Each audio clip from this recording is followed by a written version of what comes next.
Yang seharusnya dijadikan terdakwa itu adalah Joko Widodo, namun kemudian yang didudukkan sebagai terdakwa adalah proses sebaliknya, yaitu Dr. Tifa. Penegakan hukum yang dilakukan oleh para penegak hukum ini adalah melakukan apa yang disebut pemutarbalikan penegakan hukum. Pemutaran balikan penegakan hukum ini adalah apa yang kami sebut sebagai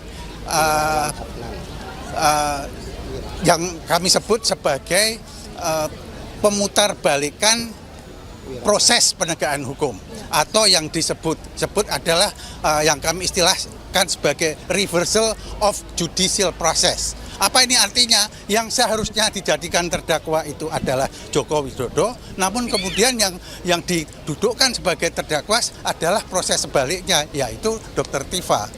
Penegakan hukum seperti ini adalah ancaman serius terhadap kehidupan berdemokrasi dan bernegara secara berkeadilan.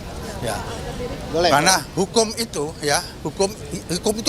diciptakan bukan untuk nakut-nakuti warga negaranya. Begitu ya. Baiklah, saya lanjutkan. Seperti yang diketahui oleh media tadi, ada beberapa hal. Di antaranya kami diberikan dari awal. Kami meminta berita acara pemeriksaan yang merupakan hak kami, tapi tidak diberikan. Bahkan di persidangan manapun juga sesuai KUHAP, yang namanya berita acara itu termasuk berita acara ahli. Ada 26 ahli, termasuk 4 ahli digital forensik, itu tidak diberikan BAP-nya pada kami. Padahal kami ingin tahu di digital itu apa pemeriksaannya gitu. Apa benar diperiksa atau tidak. Tidak diberikan. Dan itu dihalang-halangi. Bayangkan, kami berani mengatakan kami tidak akan memberikan dan sebagainya. Hakimnya mengatakan harus diberikan karena itu adalah amanat dari KUHAP. Diharuskan. Nah, pertanyaan ada apa ini? 26 ahli. Kami tahunya dari mana? Karena ada di summary. Kami diberi summary, itu ada ahli-ahli itu. Ya kan, ada beberapa profesor, beberapa doktor dari universitas, yang mana ya otomatis universitasnya juga bertanggung jawab kalau ada kekeliruan di situ kan. Itu satu. Kedua, beliau ini kan masih disuruh wajib lapor di kejaksaan. Kan sekarang itu kan kewenangan bukan kewenangan kejaksaan lagi. Kewenangannya ada kewenangan hakim. Makanya saya tanyakan, apa masih untuk wajib lapor? Hakim katakan sudah tidak perlu karena setiap minggu sudah kami hadirkan di persidangan. Terima kasih. Baik, teman-teman wartawan sekalian, apakah ada keinginan sebentar dari saya jawab, saya terangkan dulu. Teman-teman wartawan, yang ketiga terkait dakwaan Undang-Undang ITE pasal 35 dan 32. Yang pertama terhadap dakwaan ini, saudara penuntut umum menghadirkan apa yang disebut berita acara pemeriksaan laboratoris kriminal. Ada 2 laporan laboratoris kriminal yang disebutkan dalam surat dakwaan.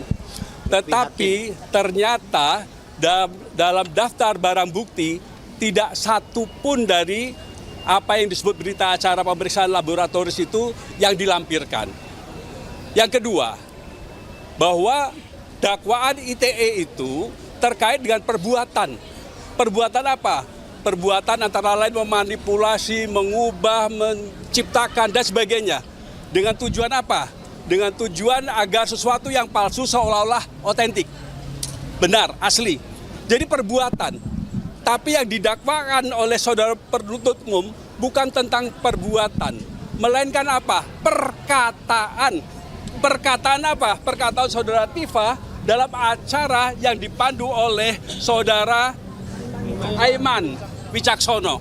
Itu perkataan, bukan perbuatan. Kemudian yang ketiga, ini yang namanya lain yang gatal, lain yang digaruk. Mengapa saya katakan begitu? Bahwa terkait dengan dokumen punya Sandi, ya, siapa? Dian Sandi, ya, dokumen itu terkait dengan ITE, mengubah dan seterusnya tadi itu.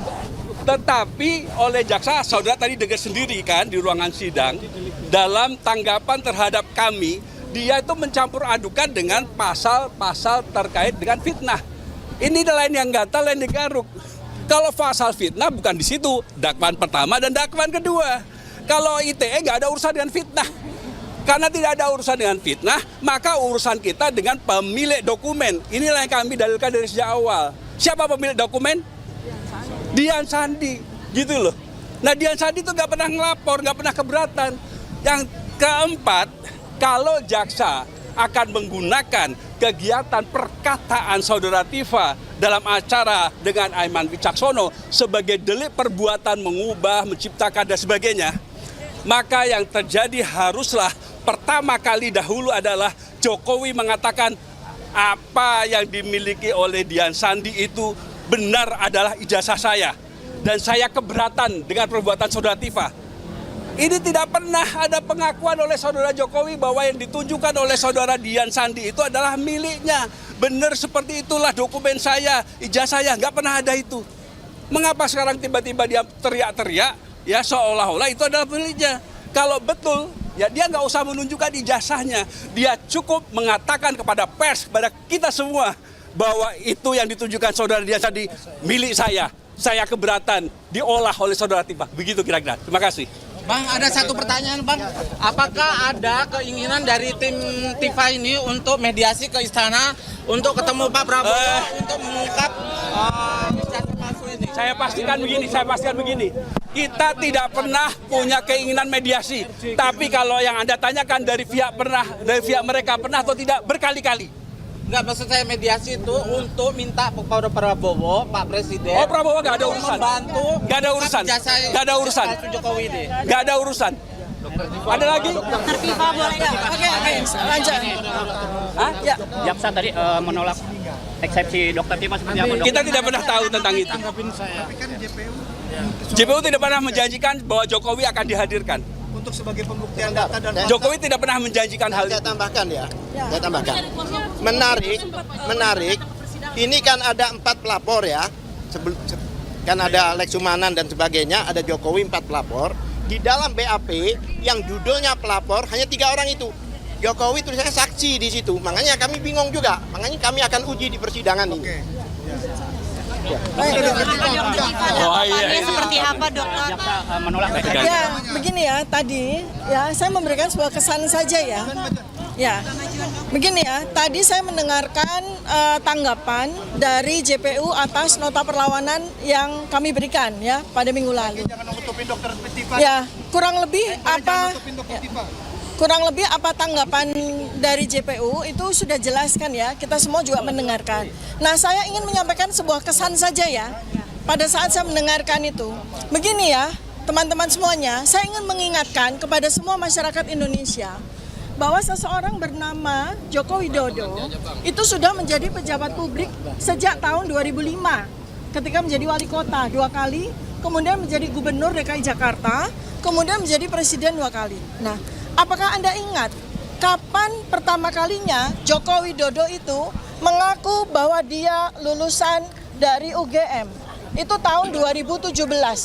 Jadi pada waktu beliau itu menjadi wali kota, tidak pernah ada satu kata pun yang menyatakan beliau adalah lulusan UGM, ya.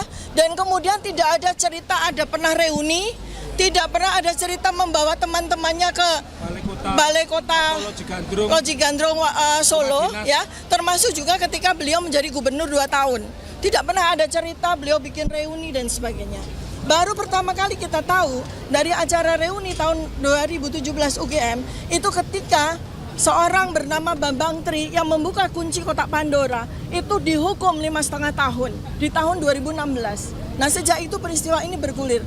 Nah, jadi ya, saya ingin sampaikan ya bahwa yang bersangkutan itu ya di luar dari perkara yang kemudian dia laporkan, beliau tidak pernah ya, sungguh pun sudah menjadi pejabat publik selama 10 tahun, tidak pernah mengakui lulusan UGM, tidak pernah datang ke UGM dan tidak pernah diundang oleh UGM. Itu adalah sebuah ketidaklaziman pada kampus kami UGM. Karena kampus UGM, kampus saya, itu sangat bangga dengan lulusan-lulusannya yang berhasil atau dianggap berhasil. Apalagi ini pejabat publik, apalagi ini adalah wali kota, gubernur, apalagi bahkan presiden. Tapi UGM sama sekali tidak pernah mengundang secara formal, secara resmi. Bahkan pada acara yang setiap tahunnya kami semua alumni UGM itu hadir, yaitu pada acara dies natalis ya, di mana kita itu melakukan perjalanan dari kampus UGM pertama itu selalu ada napak tilas, itu selalu ada pejabat-pejabat. Contoh seperti Pak Ganjar Pranowo selalu hadir setiap tahun, tapi saya, Anies Baswedan, selalu hadir setiap tahun. Demikian juga dengan saya dan Mas Roy, Pak Mahfud MD, jadi semua. Tapi tidak pernah kami melihat ya Joko Widodo ikut satu kali pun dalam acara dies natalis tersebut ya. Nah, jadi kemudian yang paling penting tadi sudah disampaikan pada perkara ini ya, pada sidang hari ini yang paling penting sebetulnya adalah sesi yang terakhir ya teman-teman ya, masyarakat Indonesia. Anda semua bisa melihat betapa enggannya, betapa tidak maunya jaksa penuntut umum menyerahkan berita acara BAP dari ahli ya, sebanyak 26 orang ahli yang dihadirkan oleh Polda Metro Jaya. Padahal 26 ahli itu resumenya ada, tetapi di BAP mereka tidak ada. Ini sudah sidang ketiga. Karena seharusnya sebelum sidang berjalan, pada sidang pertama, itu BAP sudah diserahkan kepada kami, lengkap. Selengkap BAP yang diterima oleh hakim. Tapi kami sudah meminta 3 kali. Melalui surat sudah kami minta, melalui sidang juga kami minta. Sampai sidang yang ketiga ini, BAP yang kami terima itu belum lengkap juga, dan itu jantungnya. Itu yang paling penting, yaitu ahli dari Polda Metro Jaya dan 4 orang ahli digital forensik. BAP-nya tidak kami terima. BAP lab forensik itu tidak kami terima sampai dengan hari ini. Ya, itu yang paling penting di dalam sidang ini. Nah, mudah-mudahan kita semua berdoa agar minggu depan, di mana jawaban atas eksepsi kami itu diberikan dengan penuh hikmat kebijaksanaan, dengan penuh kecerdasan akhlak, hidayah dari Allah Subhanahu wa taala kepada para hakim. Amin. Ya, supaya hakim memberikan keputusan yang seadil-adilnya dan sebenar-benarnya. Terima kasih. Lanjut ya. Saya sebutkan satu pasal penting yang tidak pernah disadari Pak Jokowi ketika dia membuat laporan, bahwa KUHP baru itu ada pasal 217. Ayat 1 mengatakan setiap pelapor atau saksi itu wajib hadir kecuali hakim mengizinkan ia keluar. Kemudian di pasal 2, apabila penasihat hukum atau jaksa menghendaki saksi hadir, maka saksi tidak boleh meninggalkan ruang sidang. Mau Anda lihat Presiden ke-7 duduk terus di ruang sidang? Itu perintah undang-undang, tidak bisa dibuat SK kerjasama Mahkamah Agung dengan Jaksa Agung atau Mahkamah Agung dengan polisi, nggak bisa. Yang kedua, jaksa tadi sudah melakukan satu jawaban perlawanan yang sangat fatalis, menyebut-nyebut perkap. Setelah berlakunya KUHP baru, Undang-Undang Nomor 20 Tahun 2025 dan Undang-Undang Nomor 1 2023 apa tentang KUHP dan KUHP, jelas disebutkan di peraturan jaksa nomor 1. Bisa demikian breaking news hari ini. Saat lagi Anda akan menyaksikan Breaking Goals bersama rekan kami Wiki Ardian. Saya Togi Sinaga pamit, terima kasih dan sampai jumpa.